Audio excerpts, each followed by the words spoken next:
Hello my dear friends and my dear family.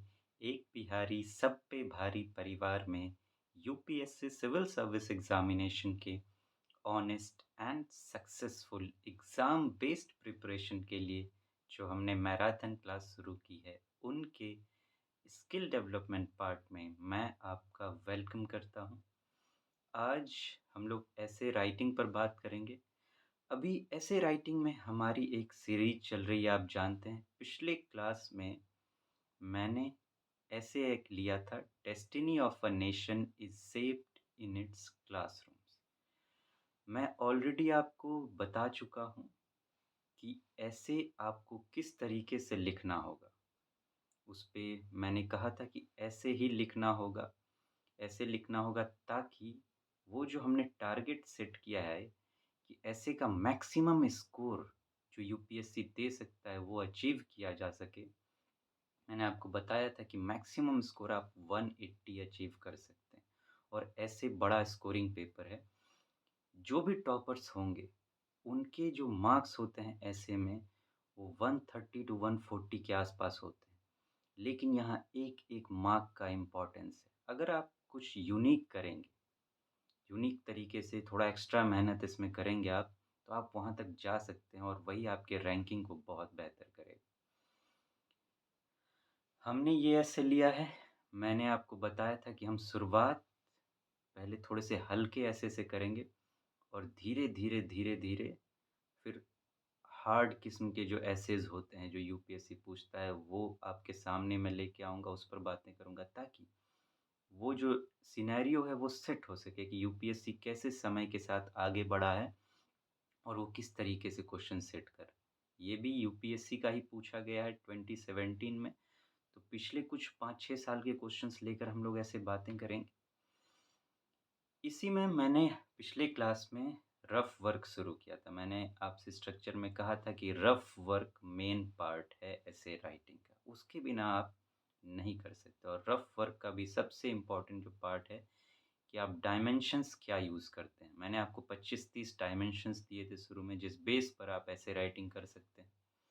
तो आपको पहले ये समझना होगा कि ये जो ऐसे है पर्टिकुलर, इस पर्टिकुलर ऐसे में मैं किस डायमेंशंस को यूज़ करूँ, तो ज़्यादा बेहतर फ्लो बनेगी राइटिंग में, ज़्यादा बेहतर लिखा जा सकेगा। इसके लिए पहले तो अच्छे से ऐसे समझना होगा और इस ऐसे के लिए हमने बात करें कि destiny of a nation is shaped in its classrooms. हमने इसको गहराई से समझा पहले। पहले तो ऐसे समझना होगा, फिर आप रफ पे जाएँगे। तो मैंने आपसे कहा था कि किसी भी नेशन के जो-जो एस्पेक्ट होते हैं, एक नेशन मान लीजिए इंडिया की कंट्री है। अगर इंडिया के डेस्टिनी को शेप करना है, तो क्या-क्या शेप करना होगा इंडिया का? इंडिया की इकोनॉमी सेट करनी होगी, लाइन बाय लाइन। इंडिया की मान लीजिए हिस्ट्री है, तो उसको सही करना होगा अगर उसमें कहीं कुछ दिक्कत है तो। या फिर ये बताइए कि कैसे रही है, जिससे आप ये साबित कर सकें कि destiny of a nation is shaped in its classrooms, कैसे शेप होती है?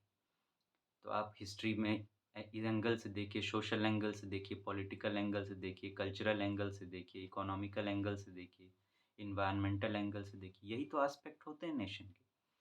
इन सब की डेस्टिनी बन गई तो इनको कंबाइन कीजिए तो नेशन की डेस्टिनी बन जाएगी। हम हिस्टोरिकल डायमेंशन पर बात कर चुके थे कि किस तरीके से हिस्ट्री से आप फैक्ट्स को लेंगे। वहाँ में पहले तो आपको डायमेंशन चुनना होगा और फिर रफ में 1-2 लाइन और अंदर में लिख दीजिए सब कैटेगरी में कि आप इसमें कौन-कौन सा पॉइंट यूज़ करने वाले हैं। हिस्टोरिकल के बाद हम अब लिखेंगे सोशली। सोशली कैसे डेस्टिनी शेप किया जाए नेशन का और या कैसे शेप होती है। वो लिखा है कि destiny of a nation is shaped in its classrooms. Classroom में शेप होता है। तो या कि क्लासरूम में शेप होता है, किया जाता है। तो वो आपको बताना पड़ेगा। अब सोशल एंगल पे आते हैं। अब सोशल एंगल में आप क्या लिखेंगे डायमेंशन? आप ज़रा सोचिए। आपको सबसे पहले क्लियर होना चाहिए कि आपको करना क्या है। नेशन का डेस्टिनी शेप करना है। इंडिया को दिमाग में रखिए। कोई भी नेशन आप पकड़ सकते हैं। मान लीजिए इंडिया का आपको सोसाइटी जो है उसका डेस्टिनी शेप करना है। तो आप ये सोचिए कि डेस्टिनी क्या होता है? एक बेस्ट केस सिनेरियो, सबसे बेस्ट क्या हो सकता है? तो एक बेस्ट सोसाइटी कैसी होगी? एक बेस्ट सोसाइटी आप सोच सकते हैं कि वो इंक्लूसिव होगी, सब मिल-जुल कर रहें, उसमें सबको अधिकार हो, राइट हो, या यूँ कहिए एक इंक्लूसिव और स्टेबल सोसाइटी। इंक्लूसिव है जहाँ सब मिल के रह रहे हैं, और स्टेबल कि बेमतलब एक-दूसरे को कोई परेशान नहीं कर रहा है, स्थिर सोसाइटी।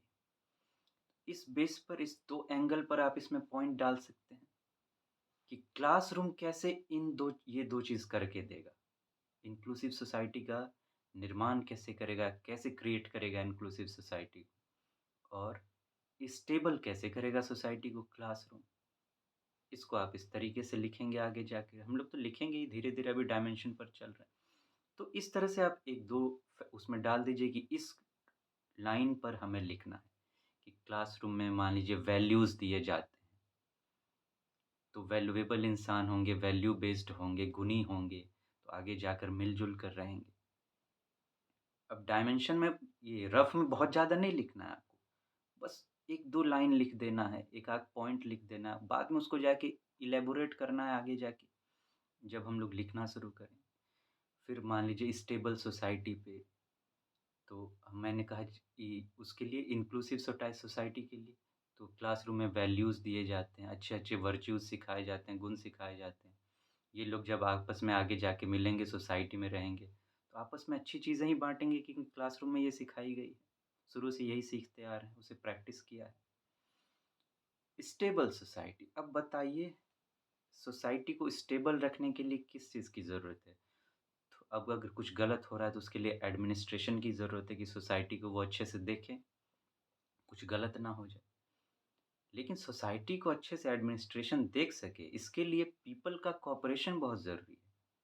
अब पूरा मोहल्ला, पूरा सोसाइटी खड़ा हो जाए, तो अब कितने पुलिस वाले हैं आप बताइए? 4 पुलिस वाले 1000 की भीड़ में क्या कर लेंगे? तो क्लासरूम में अगर आप समझिए कि सही शिक्षा मिली है, सब कुछ सही मिला है, तो वो लोग एडमिनिस्ट्रेशन की भी मदद करेंगे कानून व्यवस्था बनाए रखने में, कि हाँ, हम लोग आपको कोऑपरेट करेंगे, आप कीजिए अच्छे से। तो ऐसे स्टेबल सोसाइटी बनेगी। तो इस तरह कुछ पॉइंट आप सोच लेंगे। तो इस तरह से आप सोशल डायमेंशन में 1-2 पॉइंट सोच लीजिए। फिर बात करते हैं इकोनॉमिकल डायमेंशन।